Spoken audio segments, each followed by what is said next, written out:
Hey everyone, welcome back to my YouTube channel. I want to talk a little bit about revision in a paper.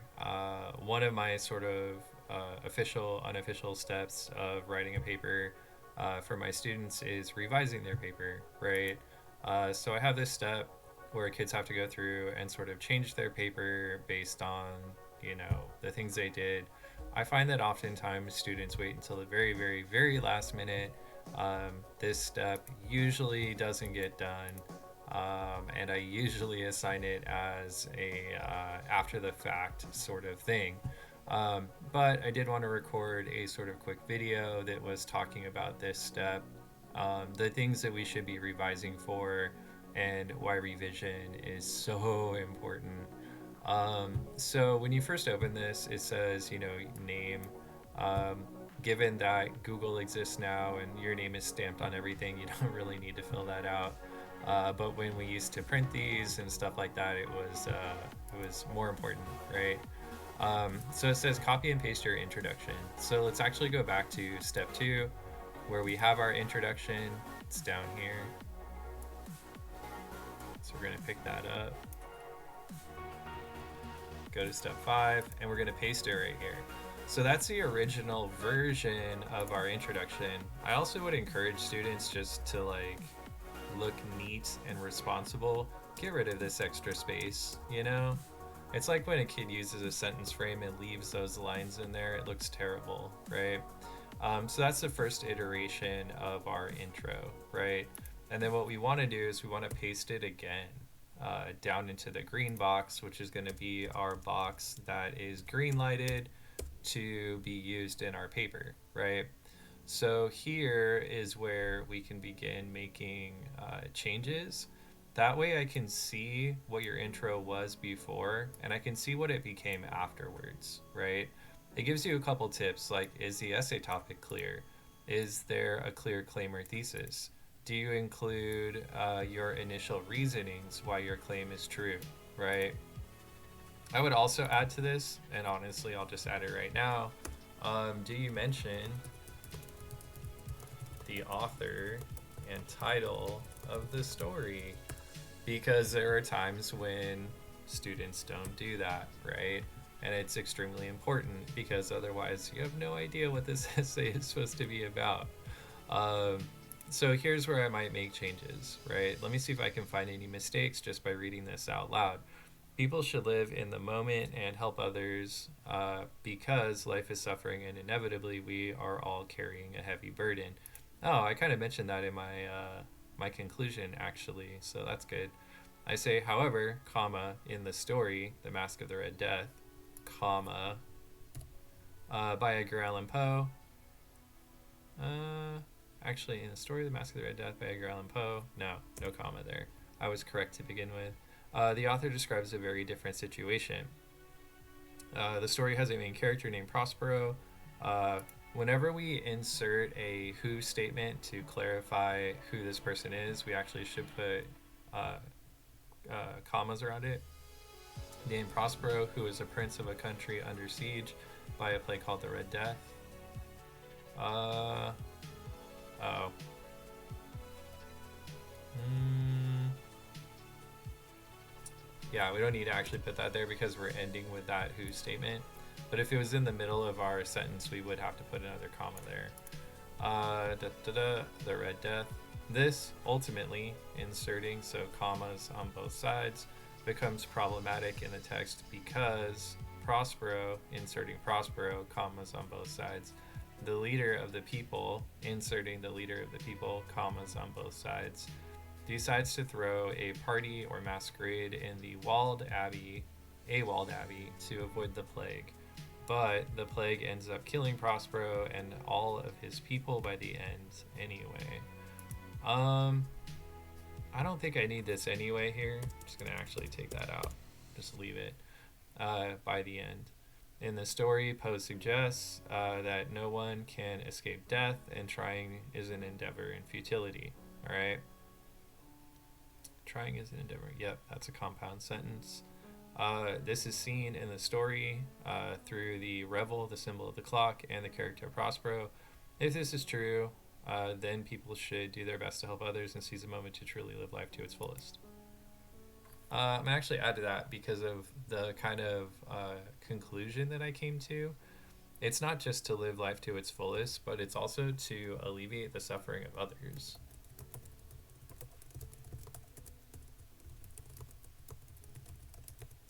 Now, this is like what I was talking about in my conclusion video, right? You may get to the end of your paper and have new ideas, and those new ideas should make it into your paper, right?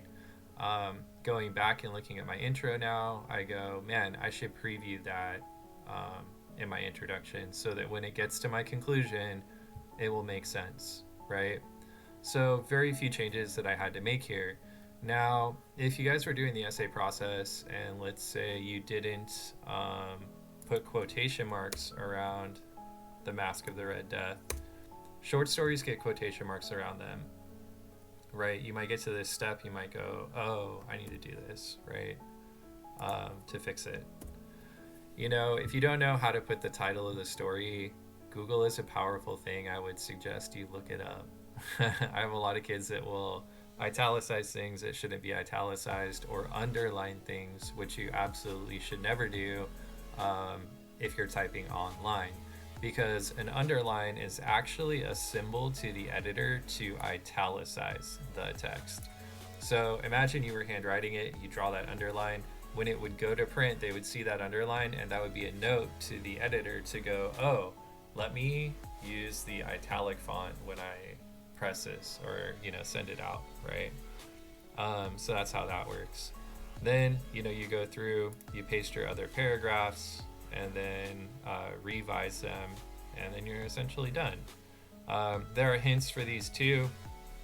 Do you provide a major reason that your claim is right, not just evidence? I have kids who will oftentimes just like what I call a quote bomb, where their paragraph will start with a quote, right? Now, that's really jarring for your reader. Your reader's like, whoa, where did this come from? What am I reading? Why is this here? And then if your explanation of that quote is not very good, they're still confused, right?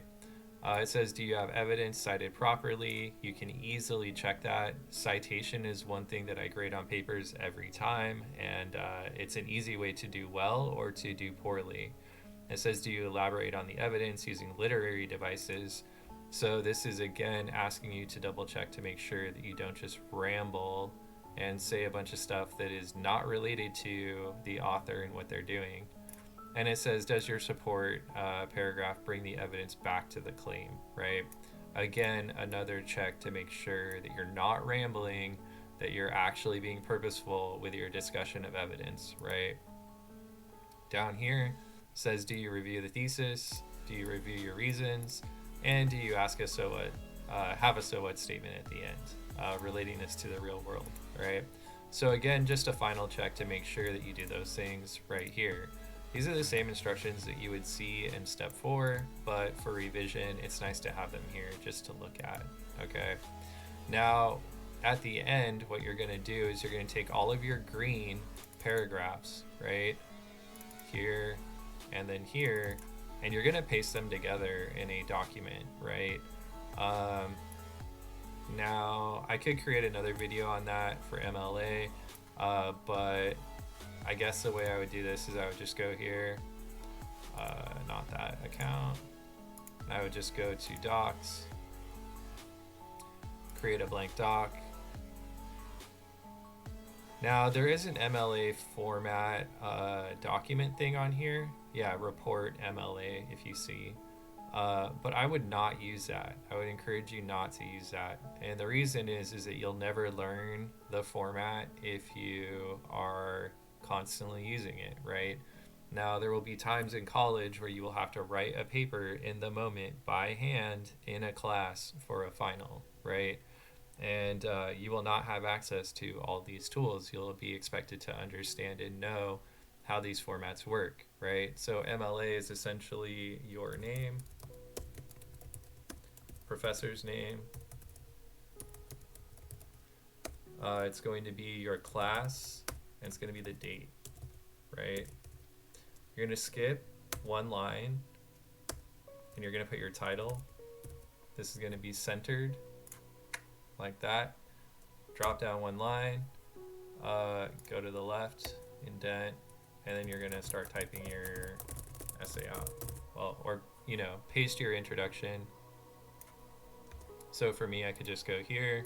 I could just pick this up, Control C, go back to my document here, Control V, and there you go, right? Also for MLA, you're supposed to have a header at the top right where you put your last name that will continue on every page. So it'll be like, McGinn 1, McGinn 2, so on and so forth, right?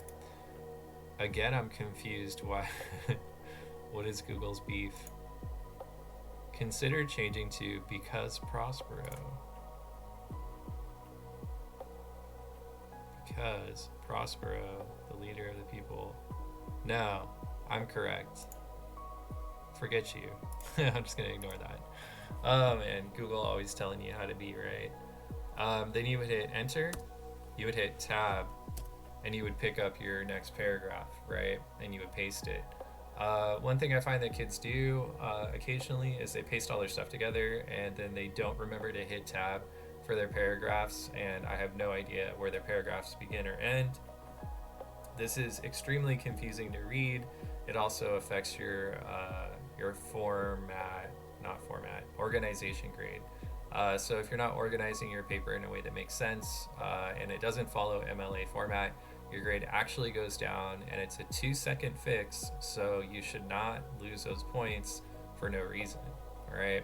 Here's the other thing about MLA. You can hit Control A to select all of it. That's what the A stands for in my mind. And then you go to line spacing, which looks like a bunch of lines being stretched. Where are you?